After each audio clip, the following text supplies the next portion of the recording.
여러분, 평생을 땀 흘려 모은 내 전 재산을 자식에게 물려주는 날, 어떤 그림을 그리고 계신가요? 아마 이제 고생 끝났으니 자식 덕 좀 보면서 편안하게 살아야지. 다들 그렇게 생각하실 겁니다.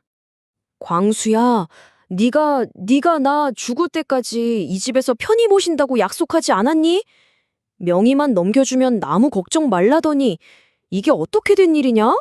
정말 믿기 힘든 일이지만 불과 1년 만에 벌어진 일입니다. 10억 원짜리 아파트 주인이셨던 75 채복자 여사님은요, 지금 한 달에 30만 원을 내는 작은 고시원 방에 홀로 살고 계십니다. 아들은 어머니를 그 좁은 방에 내려놓고는 짜증이 가득한 목소리로 이렇게 쏘아붙였죠. 어머니, 거기 고시원도 지낼만 해요. 저희도 애들 키우려면 이 아파트 팔고 더 작은 데로 이사 가야 돼요. 아시잖아요, 형편. 아들이 탄 차가 매정하게 사라지는 걸 보면서 복자 여사님은 그제야 깨달으셨습니다. 아들 손에 쥐어준 것이 그저 집문서 한 장이 아니라 남은 인생을 버텨낼 마지막 동아줄, 바로 내 생명줄이었다는 것을요. 혹시 지금 에이, 설마 내 자식은 절대 안 그러겠지 하고 생각하고 계신가요? 바로 그런 분들을 위해 오늘 이야기를 준비했습니다. 자, 그럼 이 비극이 대체 어디서부터 시작된 건지 그 시간을 한번 거슬러 올라가 보겠습니다. 모든 비극이 그렇듯 시작은 아주 평범하고 심지어는 따뜻해 보이는 모습이었습니다. 불과 1년 전만 해도요, 아들 광수 씨는 정말 누가 봐도 효자였습니다. 무릎 아픈 어머니를 자기 등에 직접 업고 병원을 오갔고요. 주말마다 어머니 좋아하시는 음식을 양손 가득 사들고 찾아왔죠.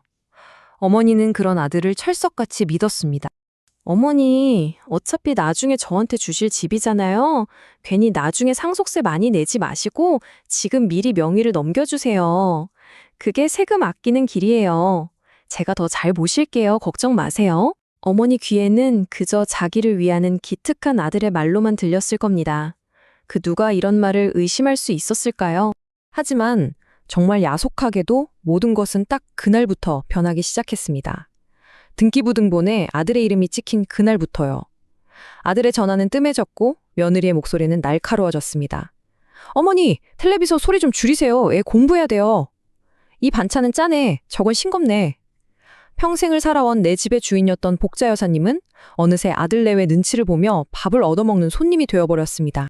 자, 여러분, 최복자 여사님의 이야기가 그저 딱하고 안타까운 남의 일 같으신가요? 아닙니다. 이건 우리 모두에게 닥칠 수 있는 일이에요. 그래서 지금부터는 이런 비극을 막기 위해 우리가 꼭 알아둬야 할 3가지 경고 신호를 짚어보겠습니다. 섣불리 재산을 물려줬다가 큰 후회를 하는 과정에는요, 보통 이 3가지 함정이 숨어 있습니다. 이 3가지만큼은 꼭 기억해 두세요. 첫 번째 신호는 바로 세금이라는 말입니다. 자녀가 상속세 폭탄 맞는다는 말로 부모를 불안하게 만들어서 결정을 서두르게 하는 거죠. 하지만 여러분, 세금 몇 푼 아끼는 것보다 훨씬 더 무서운 게 뭔지 아십니까? 바로 추운 겨울에 기댈 곳 하나 없이 길 위에 나앉게 되는 겁니다. 내 집을 잃는 것, 그게 진짜 공포입니다. 두 번째 경고 신호는 바로 그 달콤한 잘 모시겠다는 약속 그 자체입니다. 참 마음 아픈 말이지만 우리는 냉정하게 현실을 봐야 합니다. 부모의 재산이 부모의 손에 있을 때의 효도와 모든 것이 자식의 손으로 넘어간 뒤의 효도, 그 온도가 달라질 수 있다는 것을요. 결국 마지막 순간까지 나를 지켜주는 건 뭘까요? 바로 내 손에 쥔 내 돈입니다. 이게 가장 강력하고 튼튼한 방패가 되어줍니다. 자식 눈치 보지 않고 내 존엄을 지키면서 당당하게 살아갈 수 있는 힘, 바로 거기서 나옵니다. 자, 지금까지 좀 암울한 이야기를 드렸는데요. 너무 걱정만 하실 필요는 없습니다. 이런 비극을 막을 수 있는 아주 구체적이고 현실적인 방법들이 있으니까요. 나를 지키는 든든한 3가지 방패, 지금부터 하나씩 알려드릴게요. 효도계약서, 유언대용 신탁, 그리고 거주권 확보.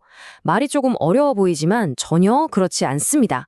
이 3가지만 기억하시면 여러분의 노후는 훨씬 안전해질 수 있습니다. 자, 첫 번째 방패는 바로 효도계약서입니다. 법적으로는 부담부 증여계약이라고 하는데요. 쉽게 말해 조건부 증여입니다. 내가 너에게 이 집을 주겠다. 대신 너는 내가 죽을 때까지 매달 생활비로 얼마를 주고 나를 잘 모셔야 한다. 이렇게 조건을 다는 거죠. 만약에 자식이 이 약속을 안 지키면 어떻게 하냐고요?